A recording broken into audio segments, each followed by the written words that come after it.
اللہ کی نگاہ میں ایسی ہوتی ہے کہ جس طرح زمین والوں کے لیے آسمان کے ستارے چمکتے ہیں، جس طرح زمین والوں کے لیے آسمان کے ستارے روشن نظر آتے ہیں، فرمایا آسمان والوں کے لیے مسجد روشن ہوا کرتی ہے۔ فرمایا المساجد بیوت اللہ فی الارض تضیء لأہل السماء کما تضیء نجوم السماء لأہل الارض۔ فرمایا کہ آسمان والوں کے لیے یہ مسجد چمکتی ہوئی نظر آتی ہے، جس طرح زمین والوں کے لیے ستارے چمکتے ہوئے نظر آتے ہیں۔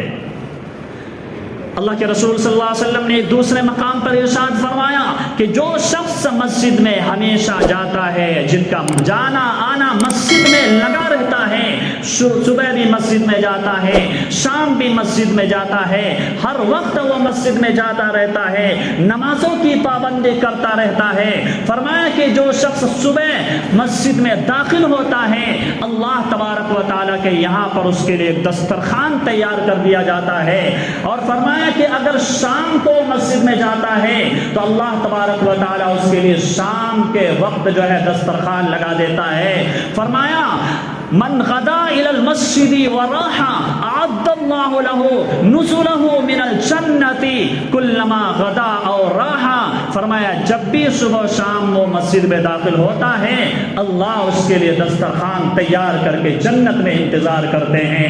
اگر صبح کے وقت وہ نماز کے لیے آتا ہے، شام تک اگر اس کا انتقال ہو جائے تو فرمایا کہ جنت اس کے انتظار میں رہتی ہے، اور اگر شام کے وقت اس کا انتقال ہو جائے اور صبح تک اگر اس کا انتقال ہو جائے، شام کو مسجد میں آئے، صبح تک اگر اس کا انتقال ہو جائے تو فرمایا کہ جنت اس کے انتظار میں رہتی ہے، جنت میں اس کے لیے دسترخوان تیار رکھا جاتا ہے۔ مسجد میں آنا جانا یہ کوئی معمولی بات نہیں ہے، بلکہ اللہ تبارک و تعالیٰ کے انعام سے اور اللہ تبارک و تعالیٰ کی توفیق سے مسجد میں آتا ہے۔ اللہ کے رسول صلی اللہ علیہ وسلم ایک مقام پر ارشاد فرماتے ہیں الغدو والراح من المسجد الى المسجد من الجہاد فی سبیل اللہ۔ فرمایا کہ جو شخص صبح اور شام مسجد میں جاتا ہے، فرمایا کہ وہ گویا کہ اللہ کے راستے میں کافروں سے، دشمنان اسلام سے وہ جہاد کر رہا ہے، دشمنان اسلام سے جہاد کرتے ہوئے اسلام کے جھنڈے کو لے کر کے اسلام کو عام کر رہا ہے، اسلام کی تبلیغ کر رہا ہے، اسلام کی اشاعت کر رہا ہے، اسلام کو پوری دنیا پر غالب کرنے کی وہ کوشش کر رہا ہے۔ کون شخص؟ جو شخص صبح بھی مسجد میں آتا ہے، شام میں بھی مسجد آتا ہے۔ فرمایا ایسے لوگ اللہ کے راستے میں جہاد کرنے والے کے مانند ہے۔ حضرت ابو درداء رضی اللہ تعالی عنہ روایت بیان فرماتے ہیں، فرمایا المسجد بیت کل تقی وتکفل اللہ له من المسجد۔ فرمایا کہ مسجد تو یہ مومن کا گھر ہے، مسجد تو متقیوں کا گھر ہے، مسجد تو پرہیزگاروں کا گھر ہے۔ فرمایا مسجد تو اہل ایمان والوں کے لیے گھر ہے اور مسلمانوں کے لیے گھر ہے۔ اور فرمایا کہ جو شخص مسجد کو اپنی آماجگاہ بنا لیتا ہے، مسجد میں جن کا آنا جانا لگا رہتا ہے، فرمایا کہ اللہ تبارک و تعالیٰ اس کی ساری ذمہ داری اٹھا لیتا ہے۔ اگر وہ کاروبار کے میدان میں جاتا ہے تو اللہ کاروبار میں برکت ڈال دیتا ہے۔ اگر وہ کسی بھی میدان میں، جس بھی میدان میں وہ چلتا ہے، قدم رکھتا ہے، فرمایا اللہ اس کے کاموں میں برکت ڈال دیتے ہیں اور اللہ اپنی ذمہ داری سے اس کے کام کو انجام دیتے ہیں۔ اور یہیں پر بس نہیں، یہ دنیا کا معاملہ ہے۔ فرمایا کہ پھر اللہ تبارک و تعالیٰ اس سے راضی ہو جاتا ہے۔ وَرِضْوَانٌ مِّنَ الْجَنَّةِ، فرمایا کہ ایسی جنت اس کے لیے تیار رکھی ہوتی ہے آخرت میں، جو اللہ تبارک و تعالیٰ کے مسجد میں داخل ہوتا ہے، صبح شام آتا ہے، مسجد کو اپنی آماجگاہ اور پناہ بنا لیتا ہے، پناہ گاہ بنا لیتا ہے۔ اس وجہ سے میرے عزیزو، ہم سب کو مسجد میں آنے کی فکر کرنی چاہیے۔ مسجد میں ہم سب کو آنا چاہیے، مسجد میں آتے جاتے رہنا چاہیے۔ آتے جاتے رہنے کا مطلب یہ ہے کہ ہم صرف جو ہے جمعے کی نماز کے لیے مسجد میں نہ آئے، بلکہ ہر وقت مسجد میں آئے، پانچوں ٹائم مسجد میں آئے۔ اللہ اور اس کے رسول کی باتیں ہو رہی ہو تو مسجد میں آئے، دین کی باتیں چل رہی ہو تو مسجد میں آئے، اور اگر مسجد میں مؤذن کی طرف سے اذان کی آواز آئے، اللہ اکبر کی صدا بلند ہو جائے تو مسجد میں آئے۔ اللہ کے رسول صلی اللہ علیہ وسلم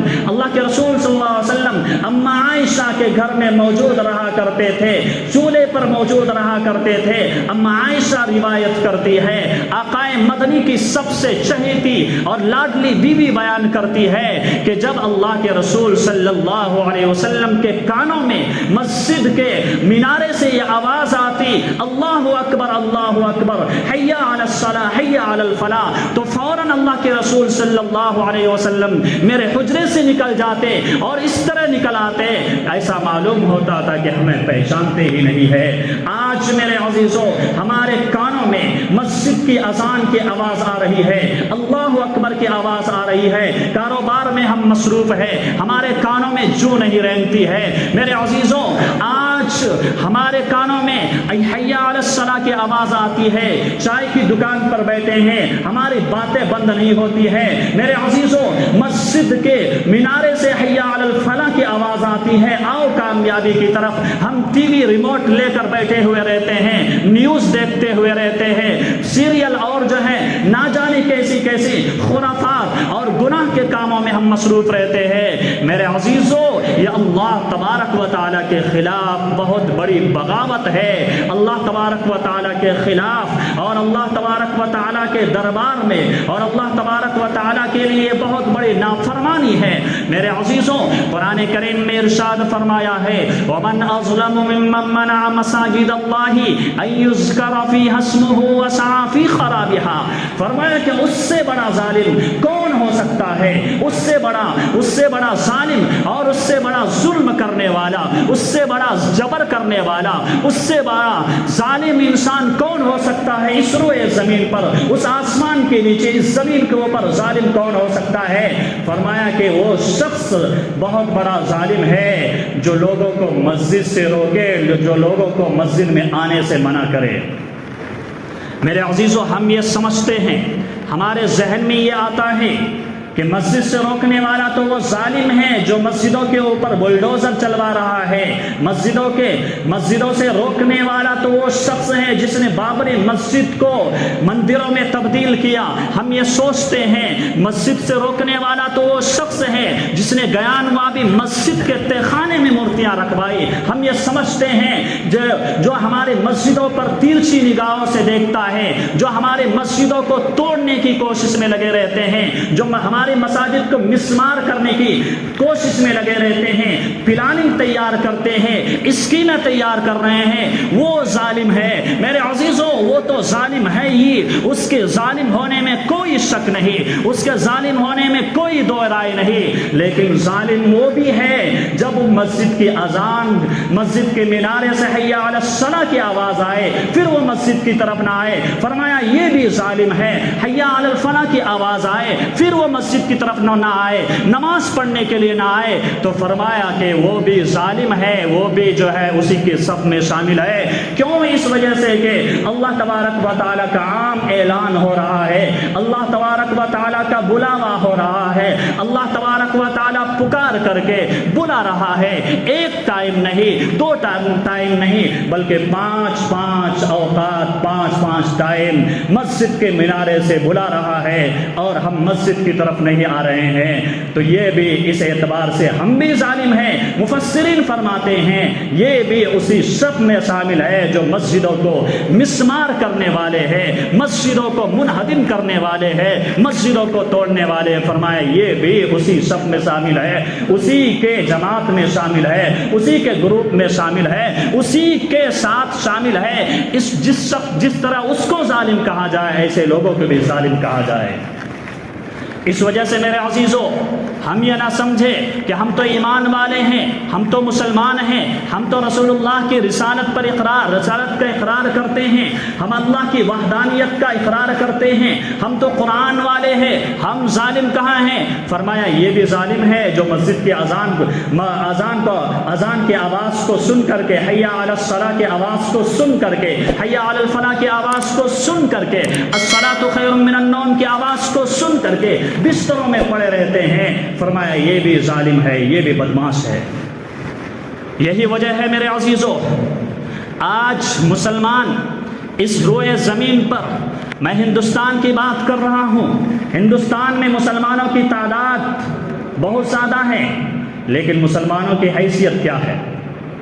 جب ظالم طاقتیں چاہتی ہے، مسلمانوں کی مسجدوں کو توڑنا چاہتی ہے، وہ جدھر سے چاہتی ہے، جدھر سے وہ کوشش کر کے چاہتی ہے فوراً جو ہے مسجدوں کو توڑ ڈالتے ہیں۔ اتنی تعداد ہونے کے باوجود ہماری کوئی حیثیت نہیں۔ ہندوستان میں 38 کروڑ 40 کروڑ کے قریب ہماری تعداد ہے، اس کے باوجود ہماری کوئی حیثیت نہیں، کوئی وقت نہیں۔ اس وجہ سے میرے عزیزو، اللہ کے رسول صلی اللہ علیہ وسلم کے پاکیزہ ارشاد ہے، آقائے مدنی فرماتے ہیں، رب کائنات کے محبوب جناب محمد الرسول اللہ فرماتے ہیں، یوشک ان یاتی علی الناس زمان لا یبقى من الاسلام الا اسمہ۔ فرمایا کہ ایک زمانہ ایسا آئے گا، ایک ٹائم ایسا آئے گا، ایک وقت ایسا آئے گا، فرمایا کہ روئے زمین پر اسلام صرف نام کا باقی رہ جائے گا۔ مسلمان تو رہے گا لیکن صرف نام کا مسلمان رہے گا، نام مسلمانوں والا رہے گا، نام عبد الغفار رہے گا، نام عبد الستار رہے گا، نام عبد الرحیم رہے گا، لا یبقى من الاسلام الا اسمہ۔ فرمایا کہ صرف نام کا مسلمان رہ جائے گا۔ مسجد کے مینارے سے اذان کی آواز آئے گی، جس طرح کافر نماز پڑھنے کے لیے نہیں آتے ہیں، اذان سن کر بیٹھ جاتے ہیں، اسی طرح مسلمانوں کی بھی حالت ہو جائے گی۔ اذان کی آواز ان کے کانوں میں گونجے گی، حی علی الصلاۃ کی آواز ان کے کانوں میں گونجے گی، حی علی الفلاح کی آواز ان کے کانوں میں گونجے گی۔ جس طرح کافر مشرک بتوں کے سامنے جھکنے والا نماز پڑھنے کے لیے نہیں آتے ہیں، مسلمانوں کا بھی وہی حال ہو جائے گا۔ میرے عزیزو، اللہ کے رسول صلی اللہ علیہ وسلم نے ارشاد فرمایا، لا یبقى من الاسلام الا اسمہ، مسلمان صرف نام کا باقی رہ جائے گا۔ آج غور کر کے دیکھو، آپ اپنے دل پر ہاتھ رکھ کر کے اور اپنے گریبان میں جھانک کر کے دیکھو تو آپ کو پتہ چلے گا کہ ہم جمعہ نماز پڑھنے کے لیے آتے ہیں، صرف جمعے کے دن نماز پڑھنے کے لیے آتے ہیں، اور وہ بھی اس طرح آتے ہیں، ہم یہ سوچتے ہیں کہ ہم نے بہت بڑا اللہ کے اوپر احسان کر دیا۔ بعض حضرات تو پہلے آتے ہیں ماشاءاللہ، بعض حضرات خطبے کے ٹائم آئیں گے اور مسجد کے دروازے پر اس طرح کھڑے ہو جائیں گے، ایسا معلوم ہوگا کہ کسی بس اسٹینڈ پر کھڑا ہے اور کسی محبوبہ کے انتظار میں ہے۔ میرے عزیزو، یہ حالت ہماری ہو چکی ہے۔